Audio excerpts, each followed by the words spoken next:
What's up, everybody? It's Colleen from YSB Now. I'm super excited because we have a very special guest here today, straight from Miami, Malou Trevejo. Bank accounts run deep like Lake Geneva. My hips they move, I see they're giving you a fever. And I don't care if you're calling me a diva. And by the end of this, I make you a believer. And you've had a crazy few years. Yeah. But let's rewind to like the very, very beginning. Tell us about where you were born and where you grew up.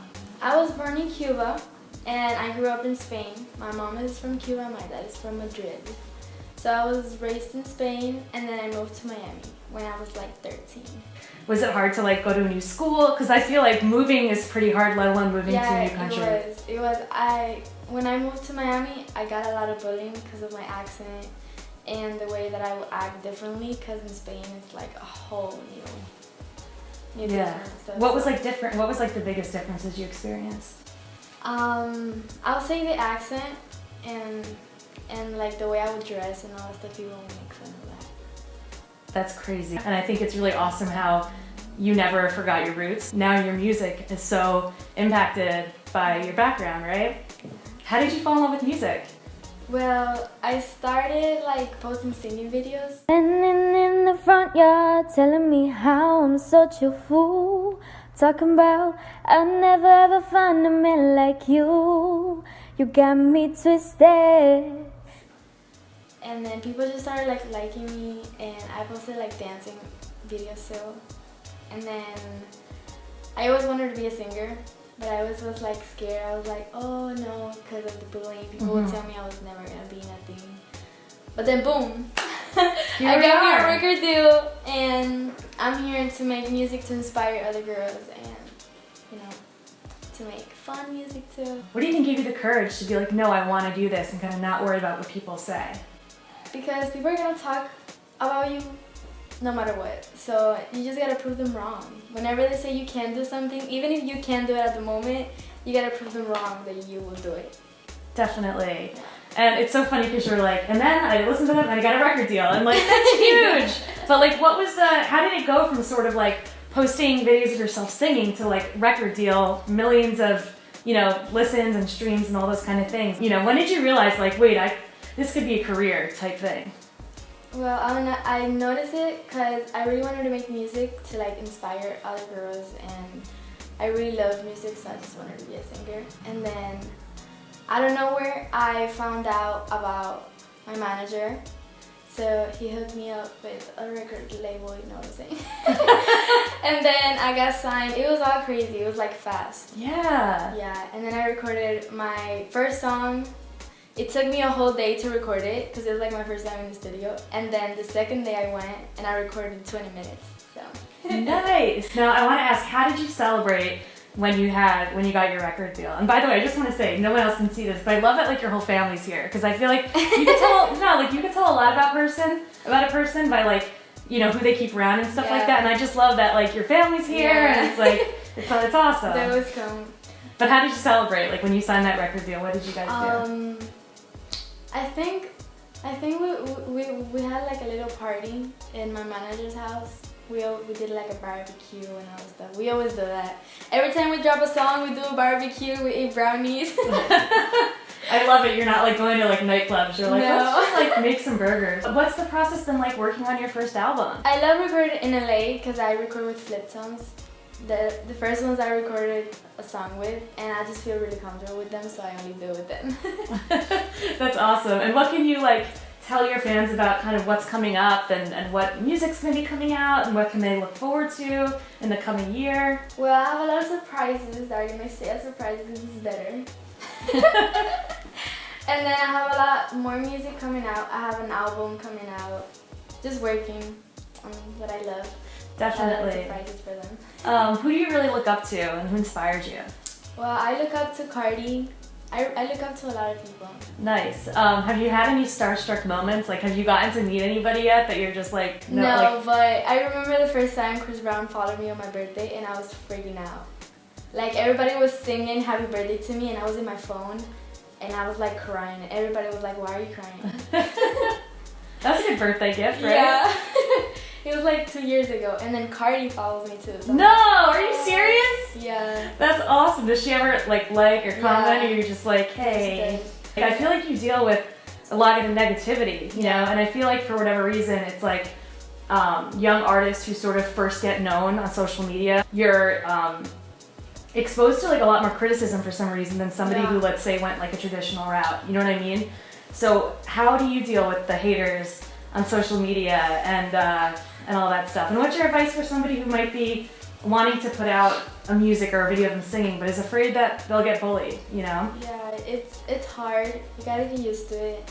And to be honest, my advice is to not look at the comments. Don't look at the comments, even if you're trying to see the positive things, because you're gonna, you know, find negative things and you're gonna start thinking about it. You're gonna make this whole thing in your head, and it's gonna. And I feel like that would affect you as like an artist, because Yeah. you'd start to kind of do something differently because of a stupid comment. Yeah. Definitely. Yeah, it would really affect you because, you know, not everybody could take it, or not everybody knows how to react to it. So And what advice do you have for somebody who wants to be a singer? you make the music that you like, not what people want you to make, what you want to make. Doesn't matter if 2 people are listening to your music, those 2 people are more important than other people. Because those 2 people are really loving yourself and the music that you make, so yeah. I really liked what you said about don't read the comments, you know what I mean? Yeah. And you know, obviously you have millions of followers, right? But that doesn't like define who you are. Yeah. Like this is who you are. It's not the Yeah. number on the screen, right? Yeah. Like I feel like there's a lot of pressure to kind of Yeah. hit that number or get a number of likes or Yeah, I usually like used to struggle with that too. I'm still like, you know, processing. But there's a lot of girls that, yeah, they like care about likes because most of them, that's the only thing they got, you know, and they just like try to be so perfect for people to like them. And I just personally think that you're beautiful the way you are, and you don't need likes to prove that you're awesome.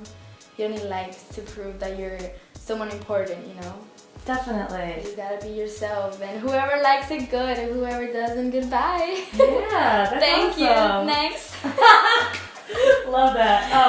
And are a lot of people in your family into music? You know, is that something that you grew up with? Well, my dad never listened to music until I started making music, so that's a big move. But my mom loves listening to music, reggaeton, so that's why I got the dances from, yeah. Do you feel like, you know, anything can happen when you just believe in Anything yourself? can happen, Yeah. honestly. You just gotta keep working hard and doing what you love, and you'll get where you want to go. Definitely. And the holidays are coming up. So what are the holiday traditions that the Trevejo has? Like what happens on Christmas Eve? You swipe it without checking the price. Because if you check the price, you might get sad or depressed. Let's talk about the new song. How much do you love it? What inspired I you really to love record it because it just shows my personality more, like, kind of like, you know, more like, just shows my personality more. And it's just about independent women that don't need a man to buy them done. You could just swipe it. And how was it recording the music video? It was so fun. Yeah, it was just like more of like just being yourself, having fun, throwing money. Who doesn't have fun doing that? And do you ever get to like put your friends in the music video or anything like that? Yeah, I put my friends in Nadie Como Yo video. Yeah, Mhm. I only have 2 friends, but it's cool. It's better to only have 2 friends than have all these. You know, it's equality over quantity, Yeah. right? Well, I think it's hard when you're 16 to figure out who's a Yeah. friend and who's not, especially when you're famous. You know Yeah. what I mean? But so, okay, are there going to be any concerts soon? Like, what can you tell us without revealing too much that you'll get in trouble? I'm just waiting to like drop more music so I actually could like do a really good concert. with, Yeah. like, more songs. And how many songs would you say you have like recorded, ready to go? I have about 20. Yeah, Okay. more. They just keep coming in and out. Definitely. Yeah. And so is it like, do you meet with the label to say like, you know, I love this song, like Yeah. that kind of stuff? Yeah, sometimes, but I write to my songs, so I split. Yeah. What's your writing process like? You just gotta like, I write a lot when I'm like sad, cause it just comes out more like emotional. No, for So sure. yeah, I write when I be sad or when I'm feeling really happy. I would like put on my notes how I'm feeling or like what am I doing that's making me this happy, and then I would just make a song about it. Definitely. What's your go-to song right now? Is it Thank You Next? I know you mentioned that. Like, what songs like just get you really hyped? I like Rihanna, Rude Boy. I like That's a throwback. I like that. Yeah. Yeah. I really love that song. I like Cardi songs. They get you like a boss bitch. So yeah. That's awesome. Do you have any pets? Yeah, I have a dog. I have 2 dogs. Okay. I have one in Spain. He's a Rottweiler, and then I have one here. Not here, in Miami. And he's a Labrador. And then, do you have a lot of family in Spain still? Yeah, I have my grandma, my sister. Yeah, definitely. Are they just like so proud of you? Yeah. That's really great. Well, thank you so much for joining us today. It was really fun hanging out with the Thank family, you. getting to know you. Super excited for what's to come in 2019. Thank And you. don't miss her new single, Swipe That. Music videos out now on YouTube, streaming on Spotify. Get it all going. Don't forget to swipe that. I'm Ana Trevejo, and you're so beautiful now.